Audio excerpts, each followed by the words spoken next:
হায়াত মৌতের মালিক আল্লাহ, ন্যূনতম সিকিউরিটি নিয়ে চলাও হলো সুন্নাহ। কিন্তু আমাদের লড়াইটা হলো, আমার মা স্বাভাবিকভাবেই কান্নাকাটি করেন, আমার পরিবার সবাই। তো আমি আমার মাকে বলেছি যে দেখো, মানে আমরা যে লড়াই নেমেছি, আমার একটা মনে হয় কি কোনো রাজনীতিবিদের না বাসায় মৃত্যুটা হইতে পারে না, এটা কোনো ভালো মৃত্যু না। যিনি রাজনীতি করেন, যিনি লড়াই করেন, যিনি বিপ্লবী, যিনি সংগ্রামী, তার মৃত্যুটা হবে একটা সংগ্রামের মধ্য দিয়ে, একটা রাজপথে, একটা গ্লোরির মৃত্যু। আমি তো ভীষণভাবে প্রত্যাশা করি, আমি ছোটবেলা থেকে এই স্বপ্নটা দেখি, অনেক জায়গায় বলেছি, একটা তুমুল মিছিল হচ্ছে অন্যায়ের বিরুদ্ধে, সেই মিছিলের সামনে আমি আছি, কোনো একটা বুলেট এসে আমার বুকটা হয়তো বিদ্ধ করে দিয়েছে, এবং সেই মিছিলে আমি হাসতে হাসতে আমি শহীদ হয়ে গেছি।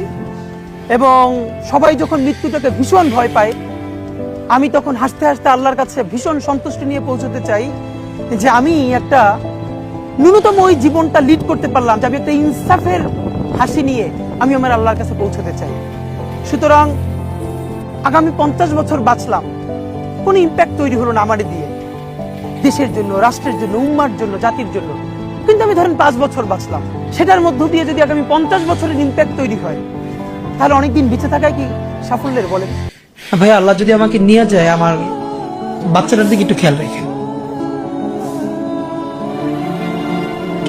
তো এই কথাটা আমি বলতে পারিনি।